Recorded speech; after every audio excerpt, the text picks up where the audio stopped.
감사하겠습니다. We provide simultaneous interpretation service. Please note that channel 1 is for Korean and channel 2 is for English.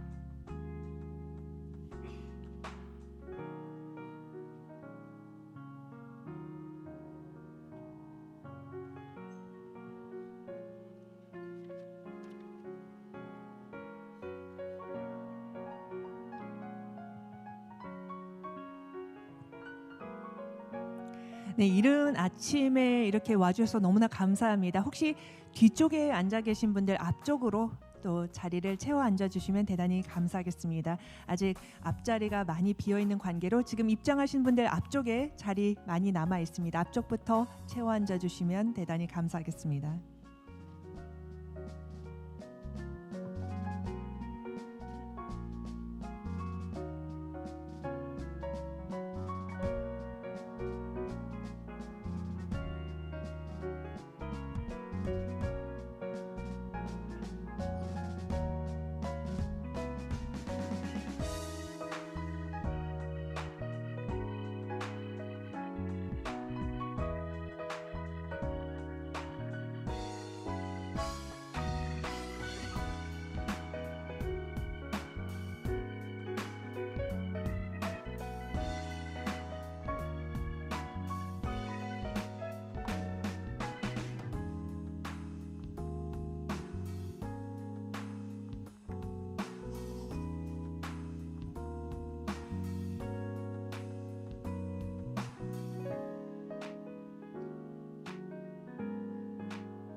네, 참가자분들 입장하실 때 앞쪽 좌석부터 채워 앉아주시면 대단히 감사하겠습니다. 본 세션 영어로 진행됩니다. 통역이 필요하신 분께서는 수신계 채널 1번으로 고정해 주십시오. Ladies and gentlemen, the opening ceremony of the 13th World Coffee Leaders Forum will start very soon, so please make your way to the venue and have a seat. Thank you. Ladies and gentlemen, good morning. Welcome, and thank you for your presence at the opening ceremony of 13th World Coffee Leaders Forum. I'm Lee Song-hye, and I'll be your MC for today.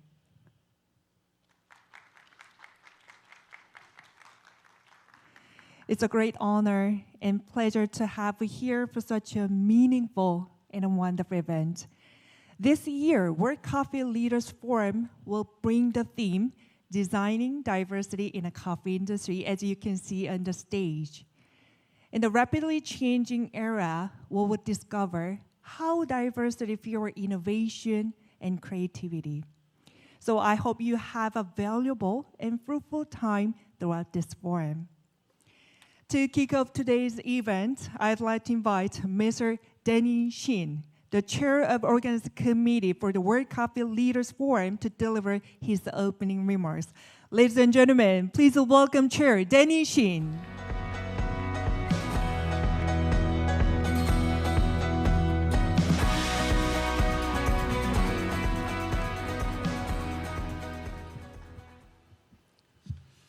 Good morning, ladies and gentlemen, and welcome. It seems that every year, as the Seoul Cafe Show begins, the weather suddenly turns colder, and today is no exception. Despite the brisk weather, thank you all for joining us here this morning. I extend my deepest gratitude and a warm welcome to each of you. Celebrating its 13th anniversary, the World Coffee Leaders Forum has grown into the most influential conference in Asia's coffee industry. It serves as a platform to examine trends, the current state of the global coffee industry, and to explore its future together. Today, we gather to discuss issues and consumer trends arising from our rapidly changing global landscape environment. And over the next 4 days, we will dive into conversations about the future of the coffee industry. First, let me introduce the distinguished guests who have joined us here today. Jennifer Vern, Chair of World Coffee Research, who will deliver this year's keynote session. Pauline Brown, CEO of Aesthetic Intelligence Labs. James McLaughlin, CEO of Intelligentsia Coffee. Luis Paulo, CEO of Camo Coffee. Franz Jaimet, CEO of Lost Origin Coffee Lab. Also Mr. Seung-yeon Cho, Hide Izaki, CEO of Izaki Holdings. And finally, our moderator, Professor Chahan, Yeretzian, of Zurich University of Applied Science.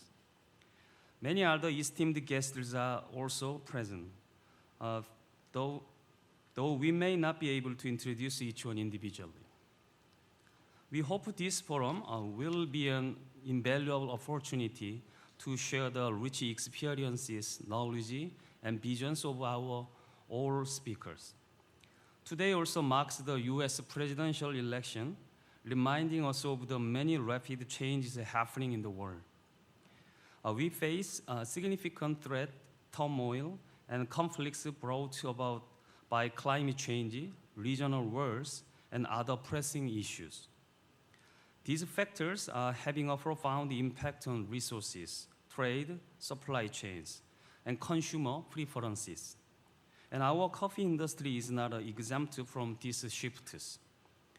Climate change, coffee bean supply, sustainability, ESG, and evolving diversified consumer taste are redefining our coffee market. Addressing these issues and securing sustainability in our industry requires diverse and innovative strategies. And we hope that today's forum will inspire us all in this endeavor. In this context, the World Coffee Leaders Forum this year centers around diversity as a key theme. And we will explore how we can leverage it as a driver of innovation and growth in the coffee industry. We aim to share insights on recognizing, respecting, and utilizing diversity as a creative resource. In closing, I extend my deepest gratitude to all the speakers who will share their wisdom, to everyone in attendance, and to everyone who has supported this forum.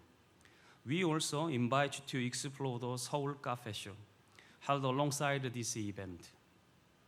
We will continue to pay close attention to the state of the coffee industry and strive to be a platform where we can envision its future together. I wish you all good health and happiness. Thank you very much.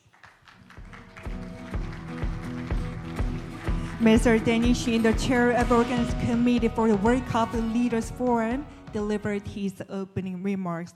Chair Danny Shin founded the Seoul Cafe Show and World Coffee Leaders Forum when there were not many cafes in Korea with a great passion and a leadership. And this year marks the 13th anniversary of World Coffee Leaders Forum and 23rd anniversary of Seoul Cafe Show. To encourage Chair Danny Shin and Organizing Committee, ladies and gentlemen, please give another round of applause.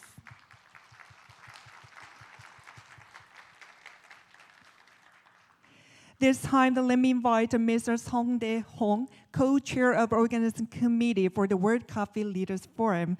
Please welcome co-chair Hong with a warm round of applause.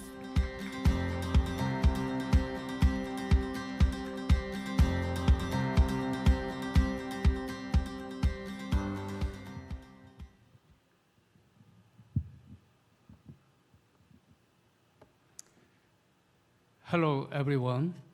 I'm the publisher of Monthly Coffee, a coffee magazine that has been published for 24 years, and the co-organizer of the World Coffee Leaders Forum.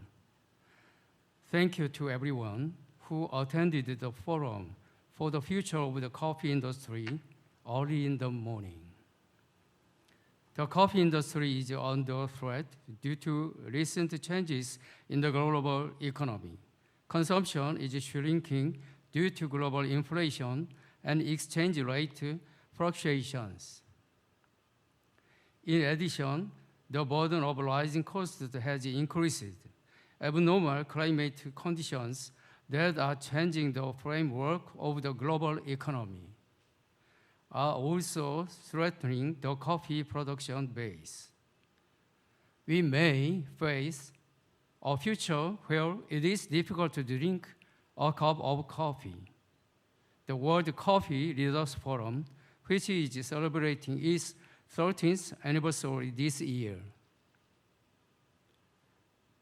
has chosen diversity as the keyword that must positively evolve in this diverse environment. To this end, we plan to share insights on innovation and creative growth. Therefore, this forum will discuss the current state of the coffee industry and various issues and exchange opinions on the present and future of the coffee industry. I would like to thank all the speakers who have given their valuable time for this. I hope that today's event will provide vision and help to all coffee professionals and business owners and coffee lovers. Thank you. Mr. Song Dae-hong, co-chair of Organizing Committee for the World Coffee Leaders Forum, gave us a warm welcome speech. Monthly Coffee magazine marks the 24th anniversary this year. Over 2 decades, co-chair Hong committed himself for the development and growth of the coffee industry in Korea. To co-chair Hong, please give another round of applause. Thank you. This year, we are very excited to announce the special role in this forum, our moderator. Mr. Chahan Yeretzian, a professor of analytical chemistry and head of Coffee Excellence Center at Zurich University of Applied Sciences, will be our moderator. He will lead the dynamic sessions, guiding discussions to deepen our knowledge and inspire progress in the coffee industry. Please welcome our moderator, Professor Yeretzian.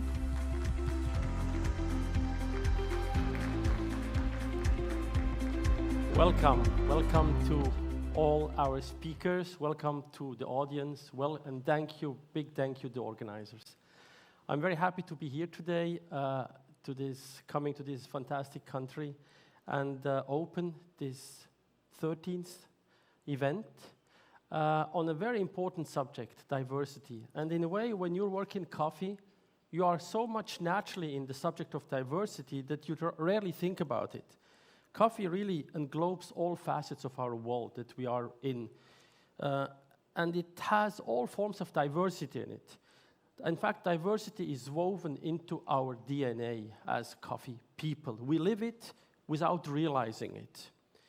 And from the seed to the cup, people from all countries, from all religions, from all professions, rich and poor, are actually part of our value chain. So diversity is in a way something that we rarely think about, but it's actually all over the place in our coffee. We created together one of the most fascinating value chains, one of the most diverse value chains. I call it sometimes, coffee is a world in itself, but it has all aspects of the world by itself. And not only that, coffee is a peace-giving value chain, because the fact that you know everybody, that you know so many people around the world, really creates a friendship, a partnership that will never lead to war. We know so many people. So I think let's start today's event. Let's celebrate diversity and realize that diversity is something that we lack today in a world where people are much more confrontational and separating each other. And we mentioned today also the US election that is really shaking our world. So I'd like to start with our first speaker. Let's dive into the World Coffee Leaders Forum and start with a speaker that has entered the forum recently, the coffee community recently, but is really doing incredible work to transform our community and to transform from research towards much more fact-given productivity aspects. I'd like to welcome Vern, who is the CEO of World Coffee Research and who will give her keynote lecture. Thank you very much for being here.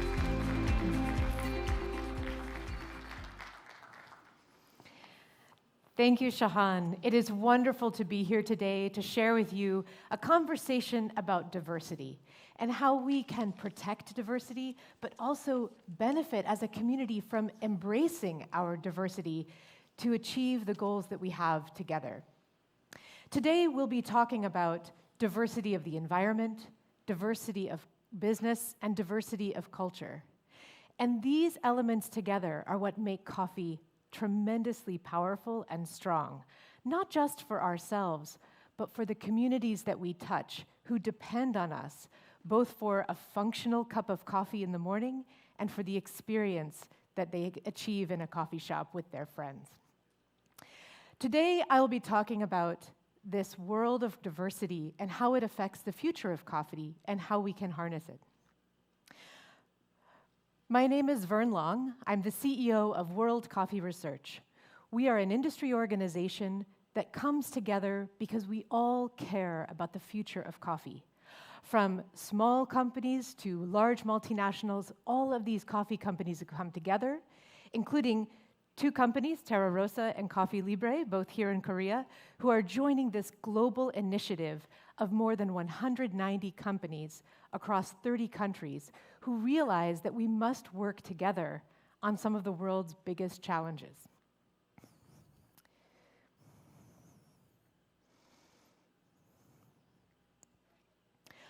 World Coffee Research enables the global industry to come together to finance investment and make investment in developing the varieties of the future. Coffee farmers need technology, just as all of you who run your businesses also need technology. The investment levels in farming technology have been very limited in coffee, and that's why the industry came together to help bridge this gap. So World Coffee Research focuses on bridging the gap between the goals we have as an industry and bringing that opportunity to farmers by connecting with national research institutes around the world to ensure that the technology that we develop together benefits farmers, which ultimately benefits our whole industry. So I'd like to bring us to the environment. The first part of this talk will be about the diversity of environment.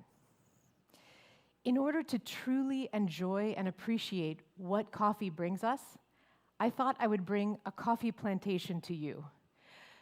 So for the next few minutes, I would like you to put aside your very challenging commute this morning. Many of you may have been rushing out of the house to get here, and this will help you bring peace to your morning. So we're going to start with the sounds of a coffee plantation and the diversity in the environment.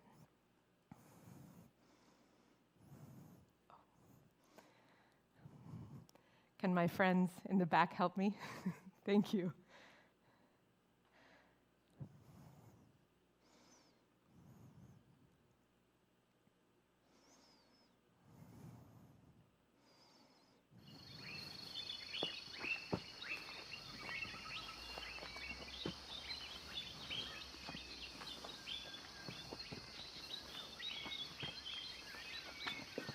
This is an amazing amount of diversity. The birds, the insects, all of the plants.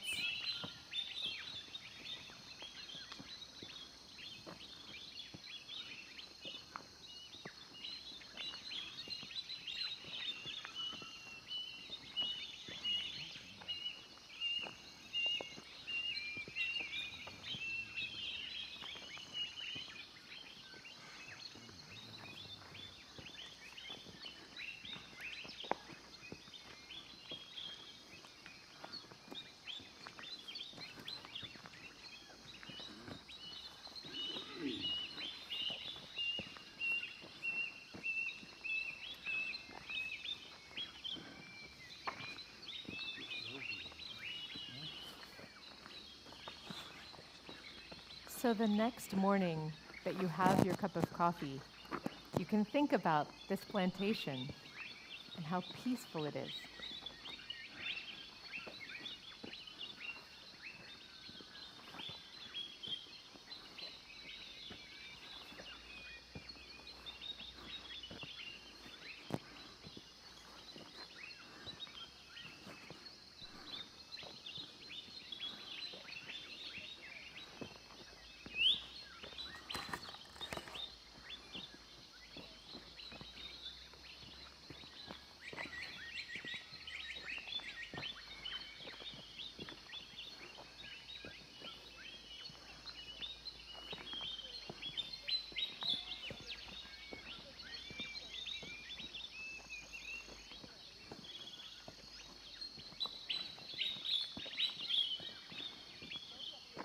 I wanted to start with this clip because as our introductory remarks reminded us, there are many challenges in the world.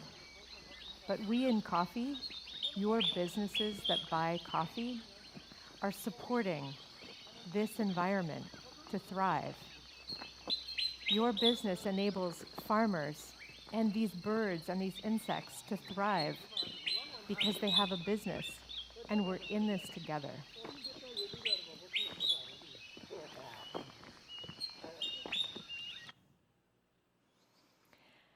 I hope that helped you relax from your commute this morning. And we'll continue to talk about the farm. This is a picture of a coffee farm in India.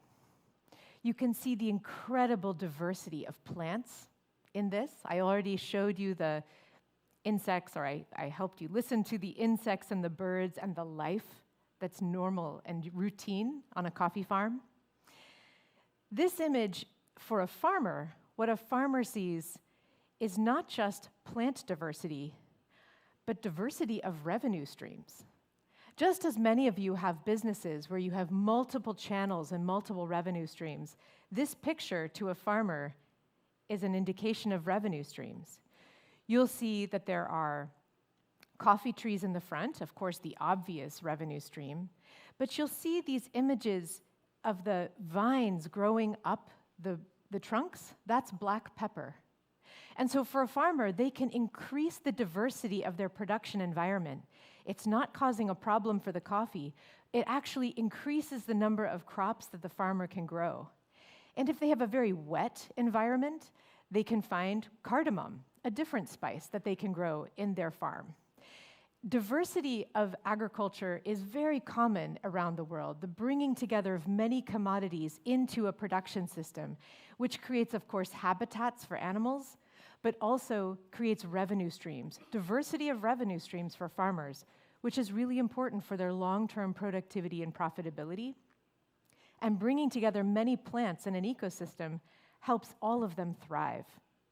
And then you'll also see the elements of the natural biodiversity, the big tree in the middle. That's a rosewood tree, which is protected biodiversity in India. And this is an example of production of coffee acting in harmony with nature and protecting those rosewood trees. By enabling farmers to have revenue streams from these different agricultural commodities, we can also protect the environment. I want you to think about what that means for our planet. We realize that with the climate crisis and all of the challenges facing tropical agriculture, coffee can be part of the solution. And that's something to be excited about and very proud of as an industry. But of course, my job is to talk about the coffee trees. When we think about coffee trees, of course, this particular coffee tree is an example of one that works well in this production system. And one of the panelists today, the CEO of Intelligentsia, will be talking to you more about varieties and the sensory experiences. I'm going to focus on the plant and what it does in different environments and what that means for our businesses. Different environments require different coffee trees. So the biodiverse, agro-biodiverse systems, like on the very far left of the screen, are an example of a system that's very much shade. There's a lot of shade in that production system. So there are very specific varieties that do well in a high shade environment. You can compare that to Zambia, the picture in the middle, where it's a much drier production environment. And so the varieties that do well there are different. And in a full sun production system, like what you see on the right in Honduras, again, a completely different environment. Coffee can grow in diverse environments if we have the technology for farmers to succeed. When we think about what this means as a business, there is tremendous opportunity that brings to us. Because a diversity of coffee environments brings a greater diversity of supply. If we have diverse production environments, if there's a challenging year in one environment, a different environment might do well. From a business perspective, it allows us to have a diverse supply of quality coffees throughout the year and every year. Protecting the environment of coffee and the diversity of coffee environments is actually good for our business on every level. This greater diversity of supply is very visible. These are the import statistics from 2022 for Korea. You see that you import Vietnam, Brazil, Colombia, El Salvador, Guatemala, Honduras, India. There are so many sources of coffee that are important to your industry and your business. And the diversity of origins is what creates opportunity for you to differentiate your business. If all we had were 2 or 3 origins to build your business, you would require innovation in other areas. But that's where we come back to this idea of diversity of environments, and we can be a part of building opportunity for farmers around the world and for those origins to position themselves in each market in a unique way, which brings opportunity for your consumers, but also brings opportunity for farmers. I'll leave this part of the talk a bit more to my colleague, who will be talking more about the varieties. But you can see that from a farmer's perspective, you can have coffee trees with big leaves, with little leaves that perform well in a dry environment, perform well in a wet environment. And all of that also means you can have diversity of sensory experience. The flavors of coffee varieties can be different. So the variety can have diverse flavors and sensory experiences, the production environment, so a very dry environment versus a wetter production environment, can deliver a sensory experience that's different. This is all the diversity that's happening before the coffee even leaves origin.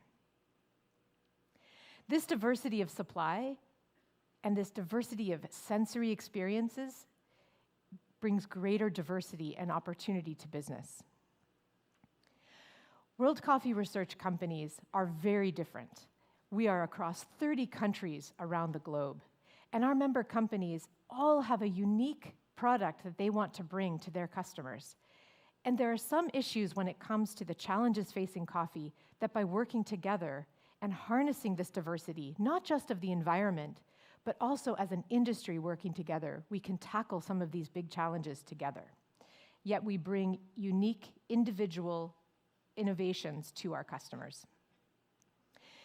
In the business of coffee, there's the places where it's sold. You can have e-commerce, shipping in a box. You can have retail. There are coffee shops. There's a wide array and diversity of coffee retail points. How you can buy coffee is quite diverse. And that is part of the power of the diversity of business that we have in coffee. And some of the speakers today will be offering some deeper insights into the coffee shops and the other diversity of businesses that we see in our industry. And this diversity of business leads to a greater diversity of products. We have everything from instant, that functional coffee. We must keep working. We need an injection of coffee immediately, and we need it fast. We have instant products. We have RTD formats, the ready-to-drink formats that are very easy to get and easy to store. Then, of course, there's the beverages in coffee shops and brewed at home. There's a wide array of products that are developed, and that diversity of products enables a diversity of businesses. There's not just one coffee shop. There's not just one coffee manufacturer. There's so much innovation in the system. And I think you here in Korea are the leaders in this innovation. And you can develop this array of products because there's so much diversity underneath. There's a diversity of origins, diversity of environments, and a diversity of businesses that are out there. So this combination of the diversity of businesses and the diversity of products can bring us to a diversity of coffee culture, which is what's really exciting about our industry. When we think about coming together as community and bringing your friends to a coffee shop, there's a very specific experience that you want to achieve. And coffee shops, these different coffee cultures that we offer in our coffee shops, that experience can range from the physical experience, the cat cafe, or the products in the coffee shops that bring us joy. And it's this diversity of products and businesses and coffee culture that inspire creativity, and creativity is inspiring this innovation. And that's what I love the most about coffee. As Chahan mentioned, I'm a newcomer to coffee. I've been in the industry for 5 years, and I came from other agricultural background. What is so inspiring about coffee is that there is a tremendous amount of diversity at every stage of our industry, from production through to origin exports, all the way through to the businesses and the products that can be generated from coffee. Coffee is inspiring the fashion industry. We were talking to some designers, and they were talking about their use of coffee as a functional ingredient to their innovation, but as well, when they're thinking about a big idea, they meet in a coffee shop to imagine how they're going to put the show together. And I think we'll have a speaker today about luxury goods who will be talking about this innovation and bring these ideas into our community. There's also, of course, the film and entertainment industry. Again, there's the functional coffee for those who are in post-production trying to bring the idea and the screenplay to the screen. And then there's also the enjoyment in a coffee shop, both before and after, on creating the big idea, generating the screenplay, or just enjoying the success with friends. This is an example of the intersection of coffee and the film and industry. This is Dr. Gichuru, one of the senior leaders and researchers in Kenya. He's a national breeder in coffee varieties. And he was working with the film crew to help communicate and educate about the value of coffee research to help build this amazing industry that we have. And so I bring us back to this basic idea of the connectivity of all the diversity that we've worked through in our journey. From the tree, which is the source of coffee, which is the foundation of everything we do, is having coffee from a tree. And that innovation brings us to the amazing film and television industry, of course, in Korea. I picked this particular K-drama because in each episode, these two characters always end up in a coffee shop to figure out their big philosophical issues, the big questions, whether their relationship is doing well, whether their relationship is failing, whether they have a great new idea for how to work together. It all ends, each episode, in a coffee shop. And so I thought this was a very good connection between our industry and this amazing array of cultural engagement that Korea has delivered to the world. It's been tremendously amazing, and I love that they bring coffee into their innovation. And finally, I wanted to remind you that coffee isn't just something that's worldwide. It's actually in outer space. This is an example of an astronaut on the space station drinking coffee. They have a special cup for drinking coffee when you're in outer space. Scientists on the space station are doing atmospheric science, looking and trying to understand climate change and how climate change and atmospheric science and weather are affecting agricultural production on the ground. So our product is helping inspire and motivate astronauts who are also helping us make sure we have coffee for everything we do in our businesses. The connectivity of coffee is not only global, it even goes up tens of thousands of feet into the atmosphere and into outer space. It's kind of amazing when you think how much reach our wonderful beverage has. And so I'd like to bring us back just to remember the environment. The diversity of environment gives us opportunity to have diversity of businesses, and the diversity of coffee culture that all of you bring to our industry is so powerful. And it starts with a very peaceful place with birds and insects. And so when you take your next cup of coffee in the morning, maybe you can remember and hold on to those images and sounds of a beautiful environment and be proud that your business is making the world a much better place. So for those who would like to learn more, find more video clips of peaceful sounds of coffee farms, you're welcome to come to our website.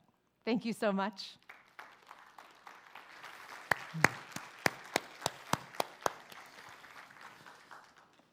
Thank you really for this inspiring talk, and I'm happy you opened this event. And I'd like to start with a question, with a remark, also when to go into question is, when I started in the coffee business like 20 years ago, or in the coffee era, it was driven by passion. People were passionate about innovative, creative, but very little insight how to translate it into a business and how to make coffee business more resilient. It was a very fragile business, and we see it more and more. And I'm happy that today, on this leadership forum, we will see, like you, people who still have the passion, because without passion, we're not doing anything in coffee. But we think passion in relation to sustainable innovation that are also profitable. And I think that is really part of your work today.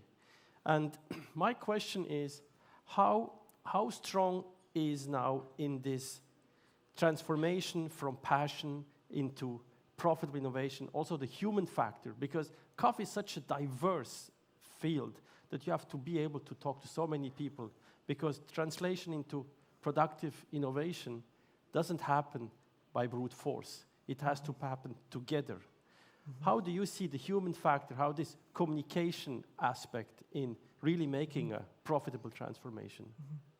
Thank you, Chahan. Yes, at the core of our business is people. People in science, people in business, people in government. And the work of WCR, our early years before I came, invested in those relationships. The partnerships that we built with national governments were critical to and very important to our ability to develop cooperative research. In the end, I'm an optimist. There are many challenges in the world, but as a scientist, I know that there are technologies, innovations that can transform the productive sector. We know that farmers are struggling, but it doesn't have to be that way. And by working together on a collaborative basis, which is what we do in rice research, in wheat research, in lettuce research, there are collaborative initiatives that bring scientists together in ways that allow for competitive engagement, but also tackle the big challenges together on a collaborative basis. And that's what WCR has done. And it's about figuring out the right way in each community. Coffee is unique. Coffee's needs, countries that are exporting coffee, that revenue source is tremendously important to their national forex availability. The ability to have foreign exchange for importing textbooks or vaccines, that export revenue is very valuable. And so sometimes you can feel that exporting countries may be very competitive and don't want to work together. But science is a team sport. We saw that with COVID. The scientists around the world were collaborating with each other, even if their governments told them not to, because the stakes were too high. And in the same way, when we think about how to develop these collaborative research programs, we have to respect the competitive position of individual governments and identify where collaboration adds value at a global level and at a national level.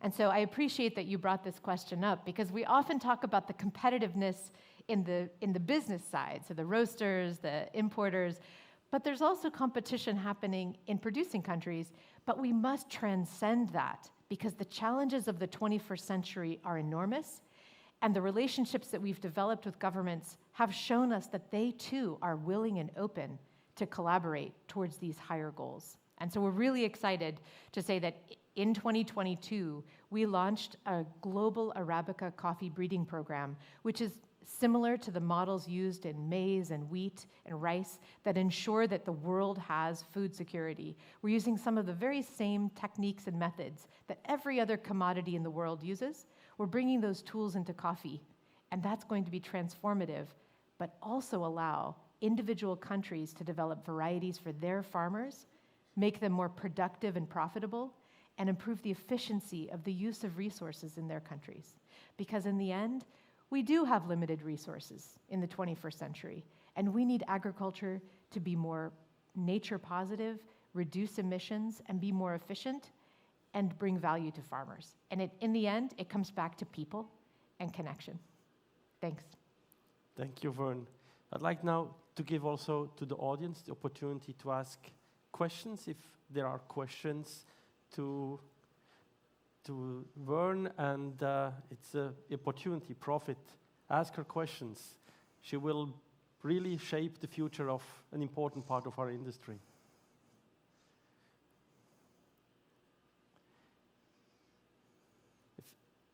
If not, I'd like to finish with one more question. Historically, I know about, it's now 10 years or 12 years that the World Coffee Research exists, really works and contributes to the coffee community. It has done a lot of research, a lot of programs, a lot of knowledge has been created. And what is the next thing that you believe that all this knowledge will be now put into work, for the benefit of the farmer? What is coming? What is in your pipeline, most importantly? Thank you. And that is what is very exciting in this moment. In 2022, we launched the first global-scale collaborative breeding program to develop varieties that will transform our industry. It will be disruptive. The technology will be disruptive in a very positive way for farmers. The productivity of these varieties will be much greater than what we have available today, and allow for the industry to begin to explore the differentiation of those varieties from a quality perspective. In the end, when you have big challenges, you need options. If it's raining outside, you use an umbrella. You might also use a raincoat. You might also use galoshes. There are many different things that you can put on to make yourself dry. It's about having options. It's the same for coffee agriculture. So WCR is leading with 9 governments a global breeding program to develop Arabica varieties that will generate varieties that are relevant for every producing country. And that's the power of a global scale variety development program. In 2025, we are launching our Global Robusta program. I had the honor last week of being with the Director General of the National Agriculture Research Organization in Uganda, and they were the first signatories of the agreement, and the government of Ghana, I was just informed this morning, has signed as well. So we are starting to build these collaborative initiatives with governments who historically have been competing, but because the opportunity to drive tremendous value for farmers is there. And that's what we're doing now, is we're translating all of the innovation and research that we did in the first 10 years, first 12 years of the organization, and building on the research of all the national coffee institutes who have been generating decades of innovation and information, and channeling that into a product development pipeline. Varieties for farmers that drive value. And that creates opportunity because we'll have a diversity of varieties, which means it's a diversity of opportunity for our businesses to select the varieties that work for your business. And this is the frontiers of science that are very exciting, and the commitment of governments reinforces to us that we're on the right track. Mm-hmm. Thank you very much. Thank you. Vern, for your contribution. So it's my honor now to introduce our second speaker of our leadership forum, Pauline Brown, who is a long-term leader in the luxury brand era, LVMH, which is, I guess, the global leader in luxury since many, many years. She's also a landmark writer and has published a book in 2019. She will talk about, I'm sure, about aesthetic intelligence. So she will make this bridge between luxury and aesthetics. That is something quite interesting for us as coffee people, because they are, in a way, antipodes, but at the same time, they connect.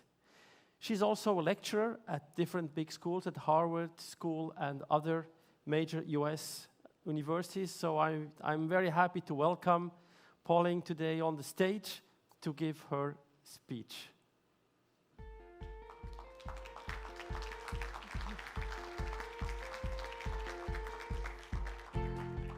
Thank you. Thank you for the warm welcome. And lovely to be here. The first time I ever came to Seoul was 20 years ago.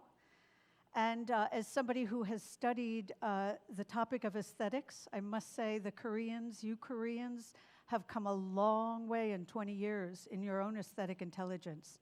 I'm very, very impressed. I was introduced as an expert in luxury, but I actually don't think of myself so much as a luxury goods person. I think of myself as an expert in culture. And what I'm going to talk today is about the culture of coffee and how it is evolving over its relatively short history. See, most people don't realize that the world of coffee, the concept of consuming coffee, is actually quite young.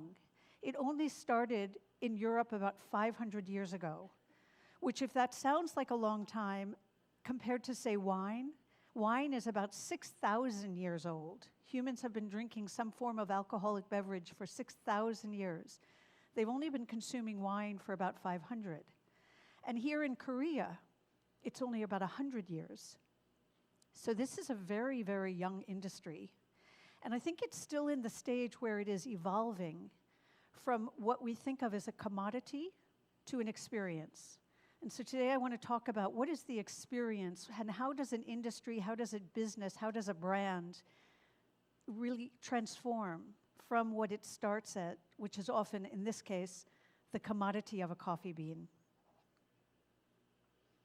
So let me talk about what is aesthetics, because as mentioned, I wrote a book called Aesthetic Intelligence, and the reason I called it aesthetics was that I wanted to talk about something that was actually bigger than design, something that was bigger than branding or marketing.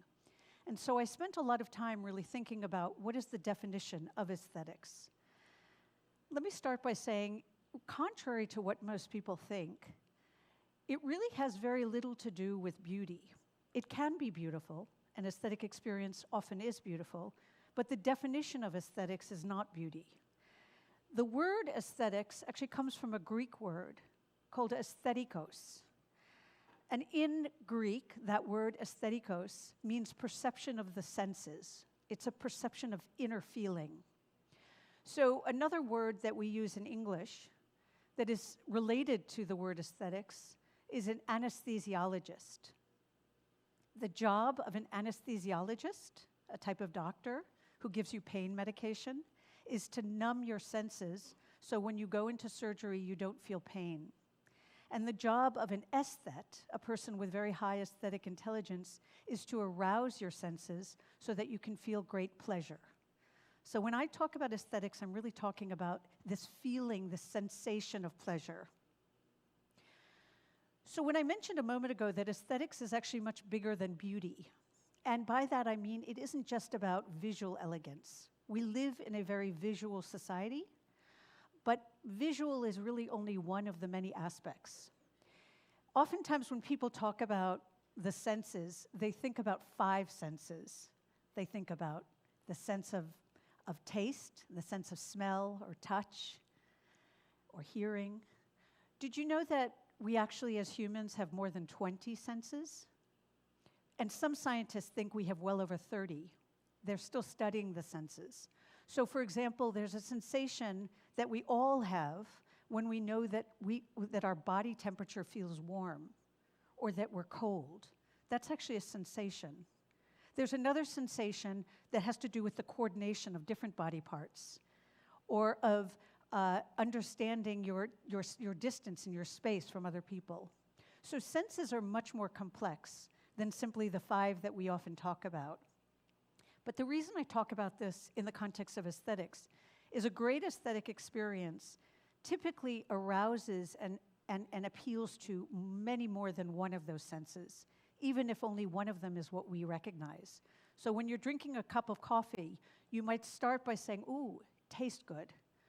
But you may not comment on the weight of the mug or the cup that it's sitting in, or the aroma, or even the music. Do you notice that most coffee houses will play very calming music, very soothing music? And the reason that that works is because coffee is stimulating. So if you played very loud, stimulating music, it would be overload.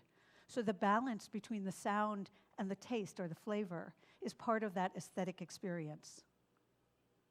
I mentioned a moment ago that aesthetics are multisensorial, right? So when you think whether you're designing an Apple Watch should be sensorial, an iPhone is sensorial, not just because of the shape of the phone, but even the ritual of unboxing it when you receive it, the design of the packaging, the design of the store that you walked into, or the website experience. These are all multisensorial. So the more that you can develop your sensitivity to different senses, the more superpower you have in building your own brand. The other interesting thing about aesthetic experiences is that they transcend time.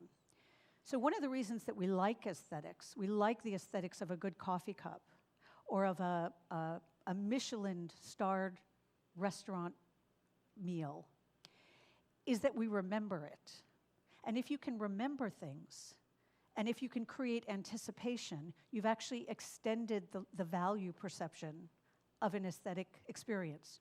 So when you think about what you're doing, it's very important to think of it not just at that moment of consumption or at the moment of usage, but also what happens as people are anticipating that they're going to use something. What happens an hour after they've had that cup of coffee? Or maybe even a month later when they thought of that time they went into the coffee house or that went into somebody's kitchen. Those memories are part of the value proposition. I also, coming back to the issue of aesthetics, is much more than beauty, traditional, conventional beauty. There's a term that is commonly used in French. It's called joli laide. Jolie, for those who don't speak French, is the word for pretty. And laid is the French word for ugly. And when the two words come together, it's used to describe typically a beautiful woman's face. Because what makes her beautiful is something a little bit off, a little different, a little unusual, a little unexpected, that makes it interesting. And again, it makes it memorable.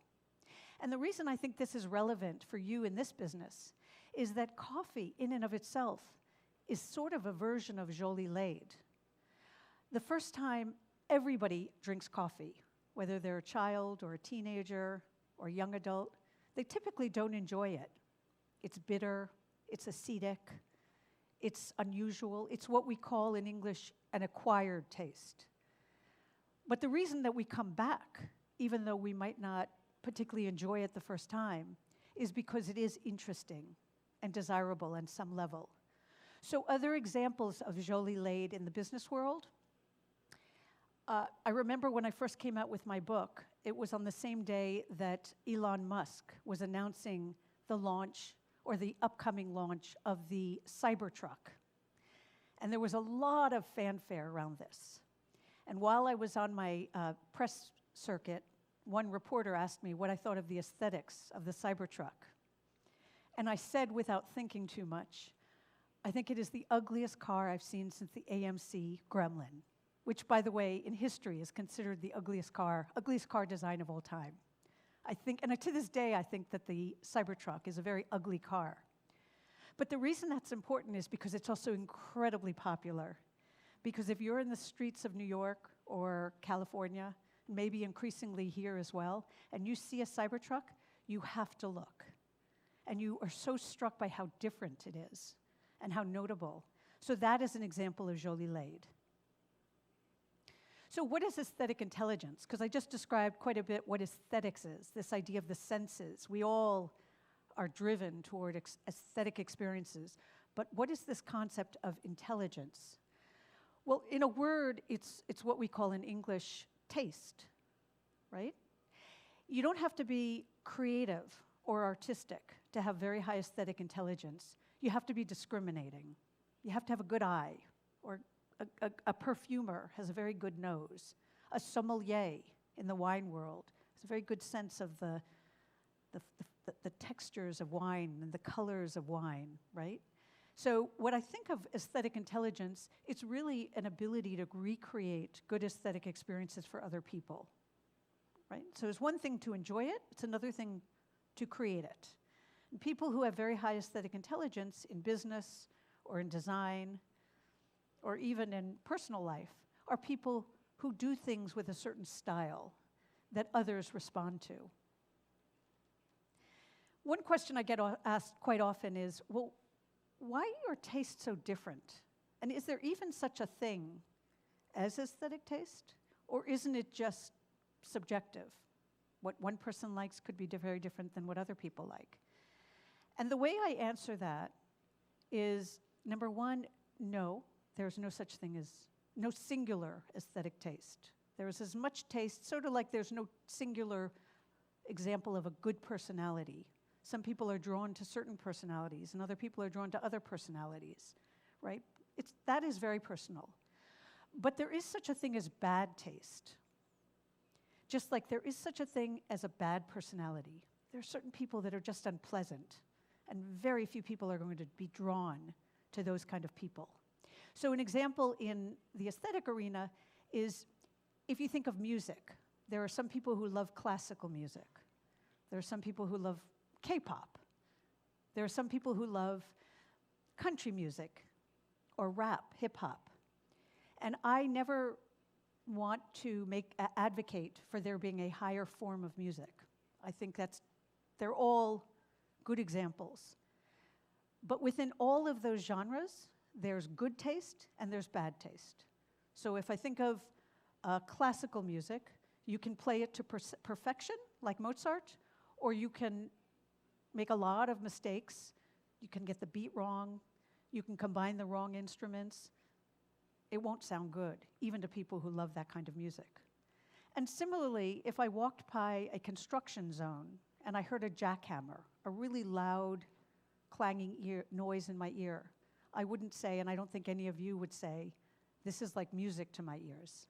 It's not music, right? So there's certain things that we all repel or step back or are repulsed by, and there are certain things that we gravitate to in very different ways. So the next question I get asked is, why are tastes so different? We're all here in this room in the same time and place. Why do we have such different views? And that's complicated. For the same reason that some people love Kenyan coffee, some people love Colombian coffee, some people love Ecuadorian coffee. Why? That's personal. There's a lot of variables. So one is just genetic. There actually is a genetic marker that people have for whether they have a distaste or a dislike for the herb cilantro, right? They were born with it. It tastes, for those people with that genetic marker, it tastes like soap. And other people, myself included, quite like it. It's additive to a dish. So some of it is genetic. It's a small piece of it. But by the way, when you think of genetics, you don't just think of your own personal genetics. Also think of something they call passive genetics, which is your parents' genetic. So for example, if your parents' genetic was disposed to not like cold weather, then they probably would have raised you in a warm weather environment, and therefore maybe you'd grow up not liking cold weather either, even though you were taking that as a result of their exposure, not yours. The bigger area, though, is what we call circumstances or context, and that's the culture that we live in, right? It's the time, the place, it's the values, it's the customs. I've looked over the last few hundred years at trends in music, which is quite interesting, because what you see is it used to be very regional. And as we had more and more exposure, thanks to the World Wide Web and mass media, our tastes have converged much more globally. That started probably around the 60s and 70s with the Beatles and Elvis, and went into the next century. And today, with social media, it is completely homogenous, meaning that you really see very few cultural differences relative to, for example, age differences. And then the last piece is relationships. We are very formed, just as we are with our personality and other parts of who we are, by the people who inspired us, and also the people who maybe we react against, right? So all of these come together to create a very complex interaction that form what we think of as our personal taste. And the last point I'll make, though, on personal taste is that it actually is evolving, meaning what you like today might not be quite the case in 10, 20 years when you have different experiences and different relationships. And so this is all important when you think of designing the experience around coffee, not just as the actual flavor of the coffee, but all these different aesthetic decisions, some of which may evolve, and some of which may be part of your core. But the one thing that is not diverse, and I think this is why what I have to say today may be of relevance to you, is that it is universal to gravitate toward this feeling of delight that comes through our senses. Babies do it. Every culture, every time. I can go back 2,000 years and look at some of the way that people prepared food, or the rituals that they had, or the decorations, even some of the artwork. There's no utilitarian reason to create art. Yet humans have always, virtually always, at least in the history that we cover in modern civilization, they've always had this need to express. So this is quite universal. And I think if you appreciate that quest for things that are not necessarily need-based, but enjoyment-based, it actually helps a lot to transform your own business from a need-based business to an aesthetic-based business. Now, if what I am saying today is relevant and almost obvious to many of you, I'm going to actually double down and say I think it's actually even more relevant today than it ever has before. And I'll tell you why. I wrote my book in 2018. It came out in 2019. And I was just starting on the publicity tour when COVID hit. And I think that 2020 to 2022 period was such a break in our at least modern human evolution that we are still recovering in ways that will probably be studied and explored and written about in decades to come. And I say this because I think we're in a period of modern history that I call the existential blues. There were references today to the US election, which is going on right now, but that is actually only one of many examples that I can give you of the amount of stress and sort of disconnection that I'm seeing between people and within people around the world. So I want to come back to this idea because it makes makes this mission to create something that unleashes delight even more valuable and better rewarded. So I mentioned a moment, 2022, everything changed. And it wasn't just that there was a health scare, because the number of people, while it was terrible if you were one of them, or one of your family members was one of them, who were seriously affected by the actual virus.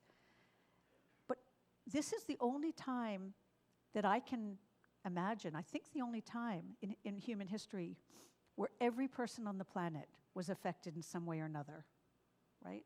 Even World War II, which radically changed my own grandparents' life, having been Europeans who then had to take refuge in other countries.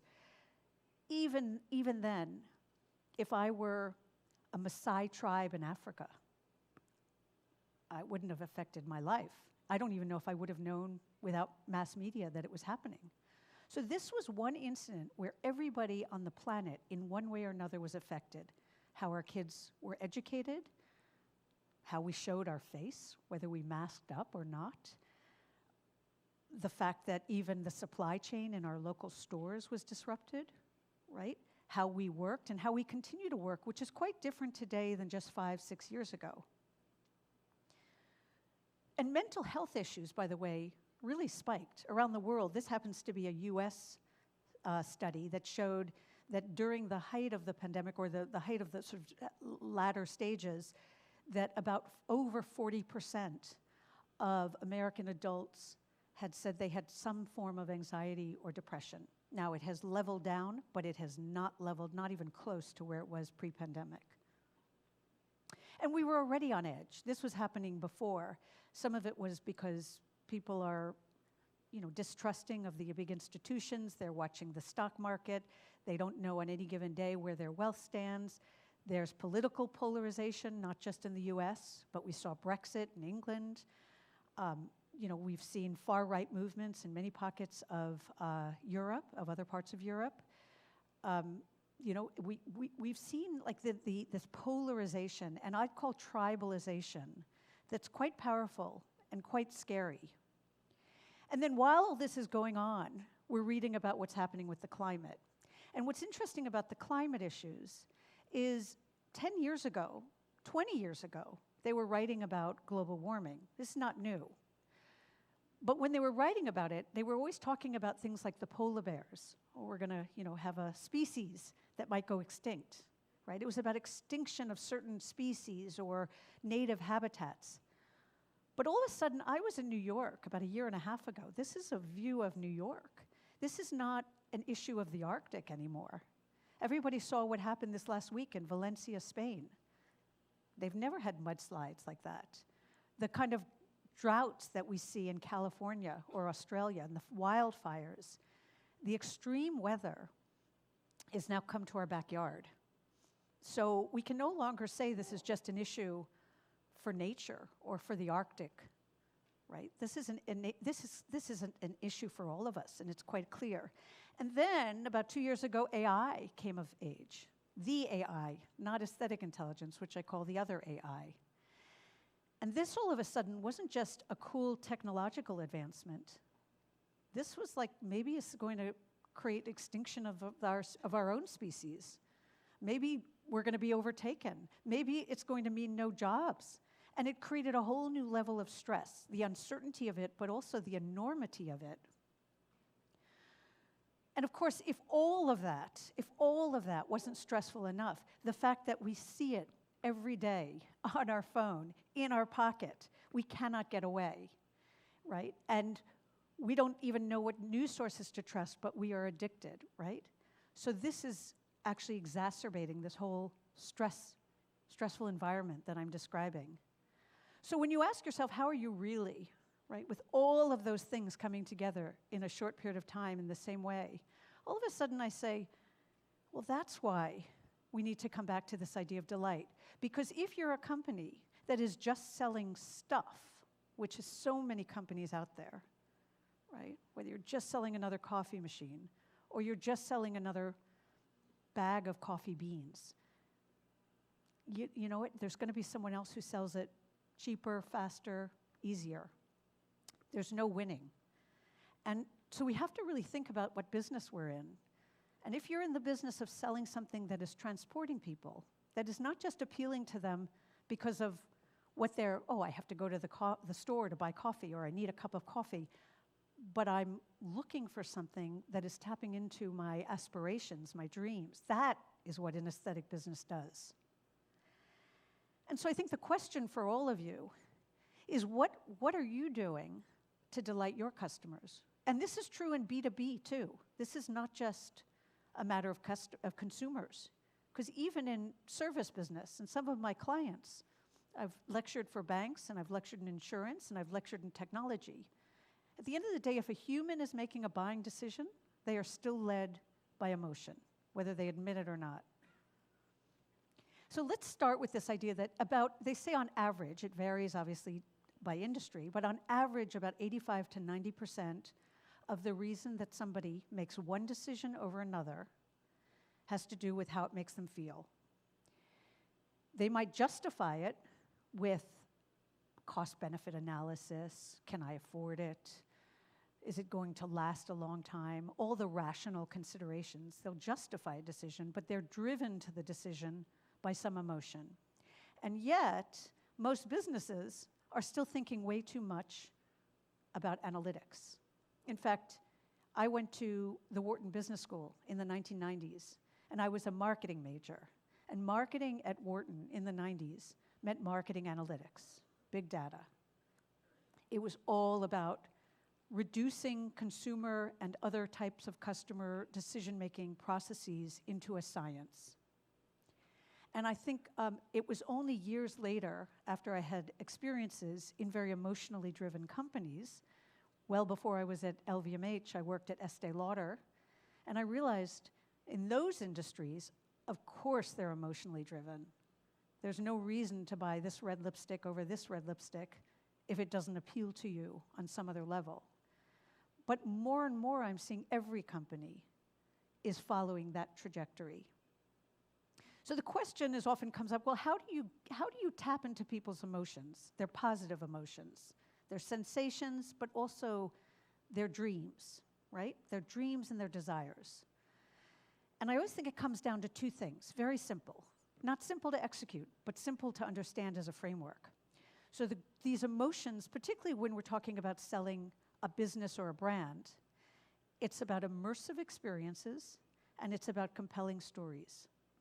If you get those two right, which I would say LVMH does a good job, I would say Apple does a good job, I would say historically Starbucks did a good job, and we can talk about all of those. Disney does a good job. Immersive experiences, so ones that are multisensorial, that are memorable, that are rich, that are different, unexpected, maybe even surprising.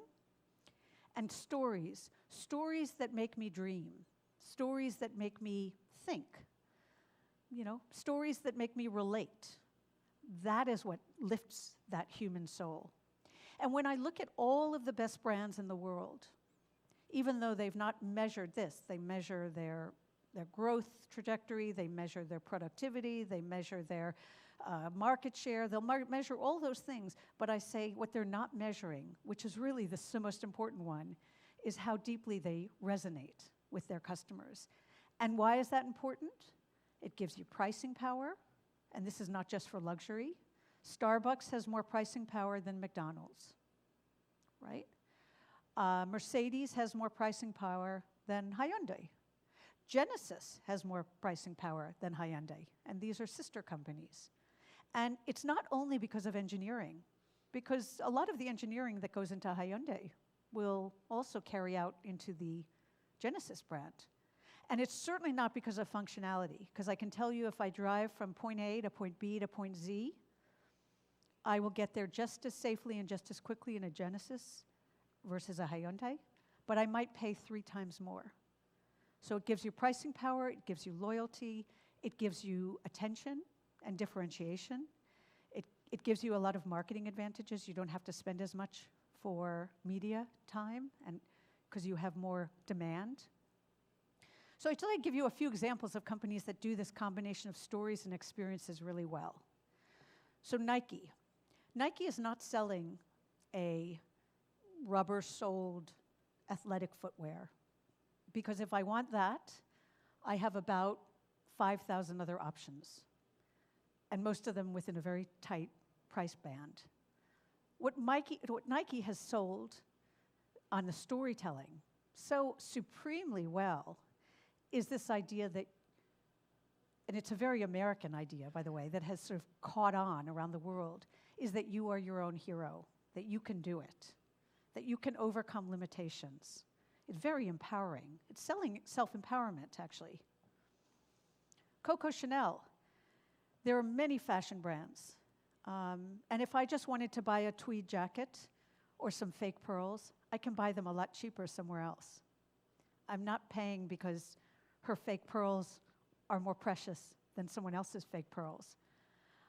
What I'm paying for is an attitude, because Coco herself is so central to that story, this story of feminism 1.0, this story of rule breaking, but doing it with elegance and panache, right? The story also of female empowerment, of a certain agency. And there were a lot of things that went with that. And what's interesting about Chanel is that it starts to become emblematic in a few codes, just like with Nike.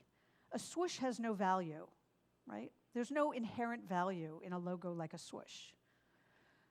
But what it comes to represent, an attitude and a spirit, has extraordinary value. We call it goodwill.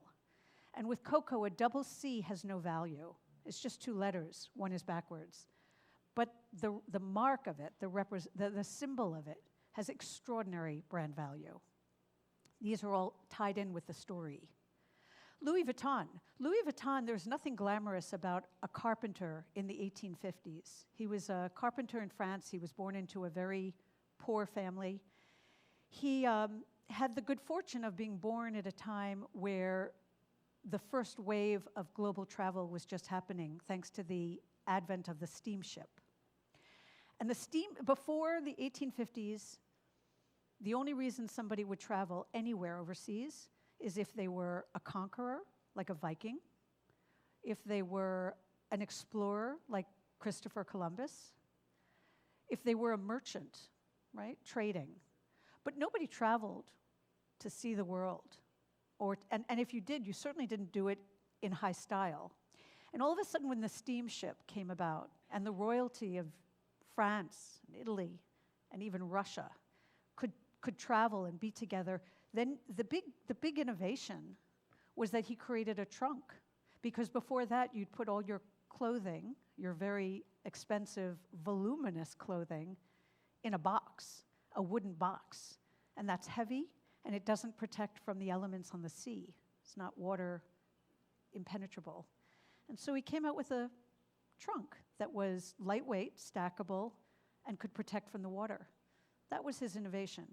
So why is that relevant today in 2024, almost 25? Why does nobody goes around and travels with a trunk, not even a lightweight one?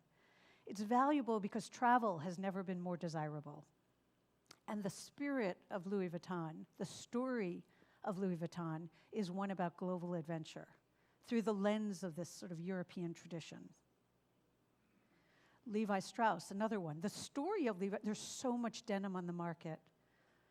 Every cut, every length, every shade of blue you can think of, and non-blue, there's so much denim on the market. So why does this have any brand value? And it does because this is the story of the pioneering Americans who traveled to the West, right? This is the gold rush. That was when it was founded on the West Coast in the 1800s. And the idea, of course, all the men who were going to look for gold, they weren't very stylish. They were wearing it for practicality.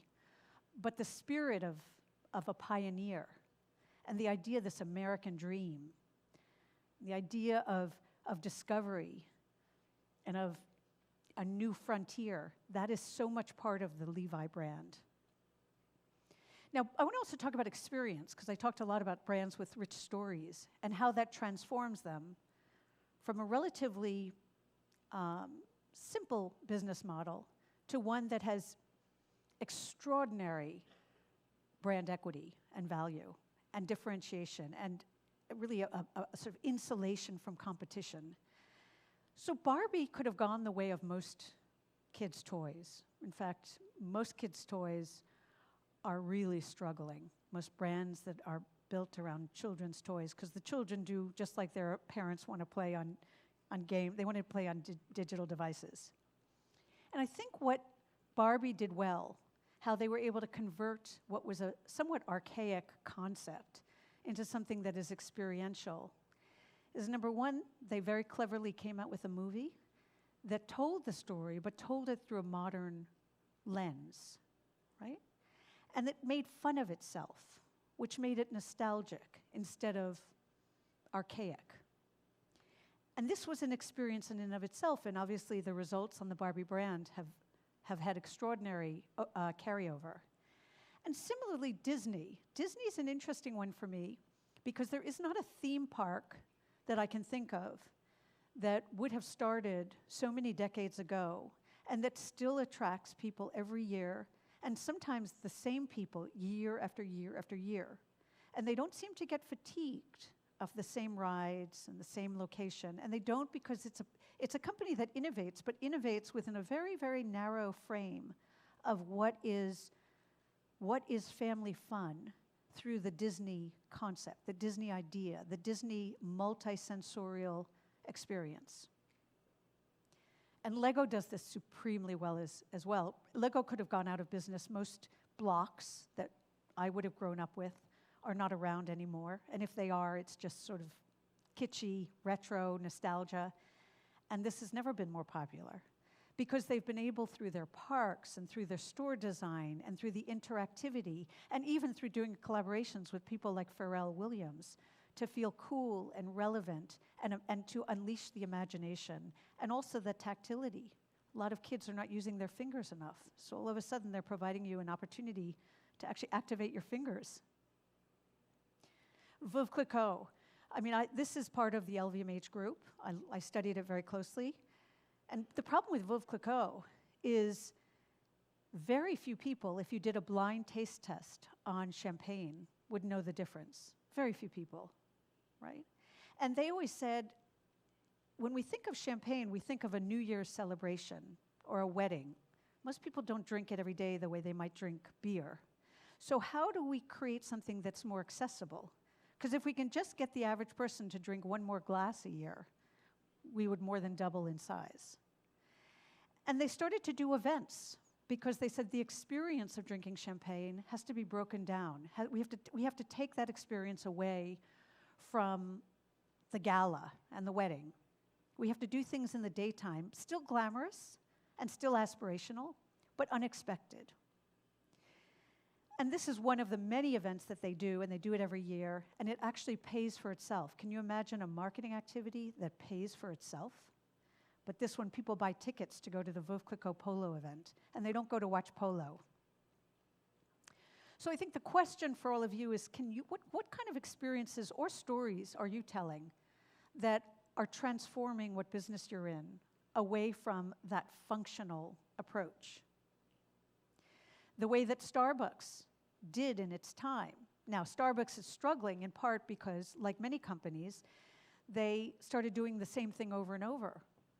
Disney didn't have that problem. Disney found ways to do different things year after year within a frame, where Starbucks started to feel cliche, right? And that's the challenge of any great brand, is how do you balance heritage and modernity? How do you balance this sort of brand position that you're so associated with and innovation of where you want to go? One question that comes up a lot is, okay, so that's all great, we get it, we see these successful examples, but how are aesthetic brands actually built?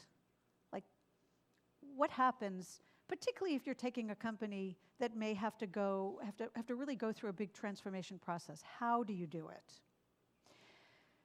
It all starts with people. It's not a strategy. It's not McKinsey coming in and telling you what to do. There's no textbook for this. It starts with people. And why is it that the best CEOs in the world, if they have a financial problem, or they have a supply chain problem, or they have a technology problem, they're held accountable? But if they have a design problem or a storytelling problem, they might fire their marketing team. It's because we haven't put enough of a premium at the most senior levels. Now, what's interesting about Steve Jobs is he was obviously a smart man, but I don't think he was as smart as Bill Gates. I don't think so. He certainly didn't have any academic credentials to show that. And when he was coming of age, everyone was talking about emotional intelligence. Emotional intelligence and social intelligence, that was going to be the differentiator of a great leader. He had really low emotional and social intelligence. I've interviewed people who work very closely with him, and nobody would tout the fact that he connected with people. That was not his strength. But his strength, which really was a superpower because it equipped him to create the most valuable company of our century, in history actually, not just this century, was he was an aesthetic genius. And he wasn't an aesthetic genius because he had studied fine arts or he had a craft. He really didn't. It was because he had that taste that I talked about earlier. He had incredibly discriminating powers. He knew what was good, what good would look and feel like. He had the imagination and the ability to articulate it. So then the other important question is, can it be learned? Or are people like Steve Jobs just born? Coco Chanel, Howard Schultz, whoever we want to talk about. Are they just born into this world and lucky? I could talk about it in the context of a Michelin chef like Alain Ducasse. A musician, are they just born? And I think what you'll see time and again is there are people who are born with advantages, no question. Everybody is born with capability, everybody. And the best comparison I can make is very few people in the world were born to be an Olympic gold medalist. There's a lot of luck involved. You have to have obviously the right proportions, the right muscle type, the right there's a lot of things that will even put you in the running to be a medalist. But 100% of the population is born where if you work out every day and you change your diet and you sleep at night, you'll be healthier in a month from now than you were a month ago, right? That's just the law of the way of physiology. And aesthetics is a muscle too. It is cultivated. And just like I said, nobody's born with an appreciation for coffee. If you gave it to a 2-year-old, they would be repulsed. But if you think of the people you know who are the real connoisseurs of great coffee, they cultivate it. They take time. Great musicians have to practice their craft, or they're not so great. A great designer in my world, fashion designer, they work really hard. Or like a muscle, the strength will atrophy. What does it take to build, to cultivate this aesthetics? Well, there is a hierarchy. I won't get into it now because it would take me quite a bit of time. But what I would say is it all starts with sensitivity. The more sensitive you are to your input, to your sensations, and the more able you are to interpret those sensations and translate them into emotions. When I sit on this kind of chair, this is the experience. If I change the ergonomic of that chair, maybe I would respond differently. The music in my cafe, if I change the tone or the speed, how does that change people, including my own, our behaviors, right? So sensitivity is where it starts. It's not where it stops.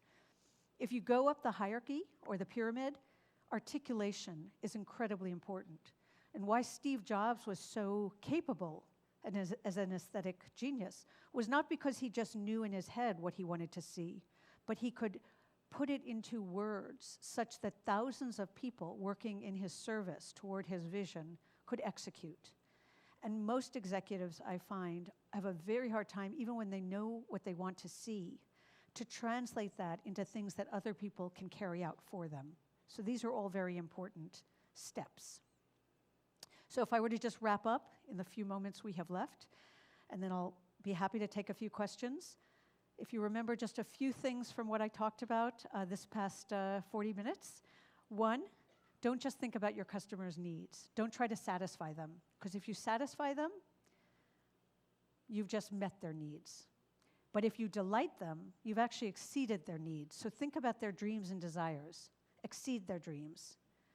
And do so by telling stories. Stories about, if you're the founder, what's your founding story? What brought you to this place? What was your philosophy that guided you? What's the culture of the company you're building or that you're working for? That's what people remember. They remember stories. They don't remember facts. Remember that the experiential part that you're also designing, it has to be multisensorial. It has to be pleasurable, and it has to be memorable. If you look at your competitors and you try to design a multisensorial experience just like the competitors, you'll be forgettable. So do it in a way that is authentic, but different and what I call ownable. And above all, don't stop investing in your own aesthetic intelligence. Because especially in this era of AI, where more and more of our jobs and our decisions are being outsourced to machines, this is the one thing that I can say with confidence in my lifetime is not going to be outsourced, or at least won't be exceeded in capability by technology. This is a human advantage. And so aesthetic intelligence is your advantage. And that's why I call it the other AI. Thank you.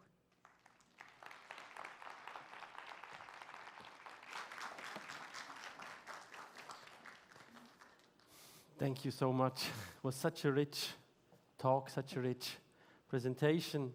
There are so many things that stuck with me, and I think for me at least, the concept of jolie LED, that you pretty ugly, is something that will probably follow me, and I have to think much more about it. But I really liked all these connections that you made, between brand and between the sensory experience, or between what I called the statutory people who drink a coffee because it's a big brand, and the people who drink a coffee because it's good, hedonic people.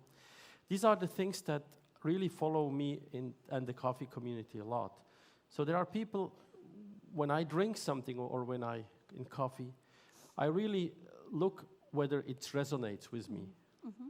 So for me, the sensory experience is so important and not the brand. I really ask, even if it's a very expensive geisha, I just ask myself, does it resonate with me? Does it please me? Do I have a positive experience? And I don't care whether it was triple fermented and the special geisha from Panama. It really has to resonate with me. And I think we have to find that back in the coffee community. Mm-hmm. I feel that there's like an elevation from a brand to the concept of aesthetics. Yes.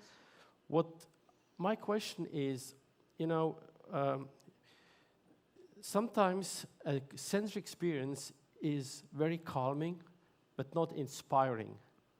And I think that concept that I'm still thinking jolie LED is really, you have a positive sensory experience, but it doesn't make you sleep. It adds some value. It really is educational. Mm-hmm. And I think that aspect is probably, we don't want it. We don't want to make the customer tired. We want to give them a nice sensory experience. But if we are able to give a nice experience together with something that inspires, mm-hmm. that makes you educational content, do you think it's possible, or such brands who have this ambition to go beyond just giving a nice experience will not strive? Because who wants to learn? It's like adding more effort to the brand. Do you think customers are ready for that, or is that something? Oh, I think customers are thirsting for that, so to speak. I think that those that don't offer something that gets people to stop and connect with will probably be out of business in a matter of time. Just being good enough in this very competitive world is not good enough, not anymore. I think you have to experiment. I think you have to be willing to make some mistakes. I always say if I have a choice between being the #1 go-to brand in 10% of my target population or being one of 5 or 6 consideration brands in 90%, I'd rather go with the 10%. I double down. So don't try to be something for everyone. Try to be the only thing for a few people. And I think that's a winning formula. It's also much more cost effective. Thank you.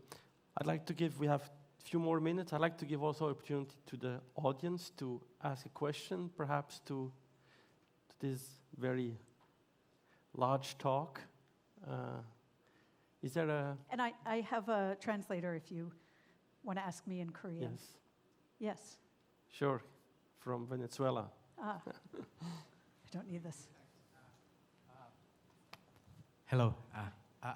Very nice. Thank you for your presentation. I would like to learn, you mentioned earlier about more than 5 senses, about 30 or 50 senses, right? That's very interesting. Where do you recommend that we learn more about this? Where can we search more about this? There's so much literature. If you do nothing but go to ChatGPT and say, how many human senses are there? They'll come back and they'll say, like ChatGPT always says, well, we don't know for sure, but they'll start to give you at least among the 22 that have been identified, and some of the others that we're still studying. I'm on the board of an organization at the University of Pennsylvania called the Center for Neuroaesthetics. And for those people who've never heard of the term, neuroaesthetics is the study of the brain and beauty. And they are doing some cutting-edge research on this. But you have to remember, neurology is still a very young science in and of itself. There's a lot about the brain and about the way the brain interacts with the body that we don't fully understand. But we do know that there are many more than 5 senses. Okay. Thanks. We just have a few more seconds for one more question. Otherwise, I think there's one right here.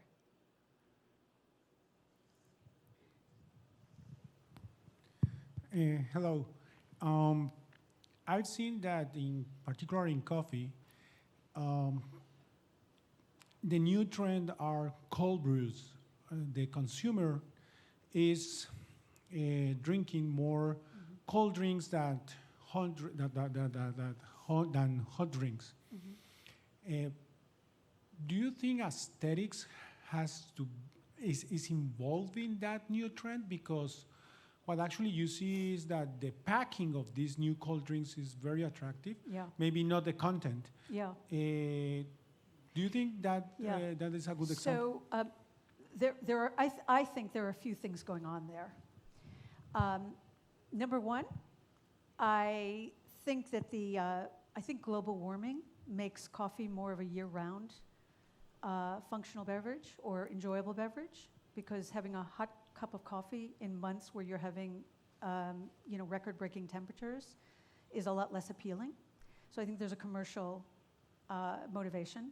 Number two, I think it's driven by the search for newness. So for example, in the alcohol industry, you see more and more canned cocktails.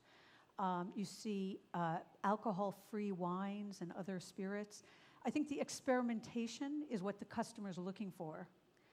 And I think this is another example of, it's just another twist on a traditional strategy that is feeling a little bit tired. So I would say that's the second part.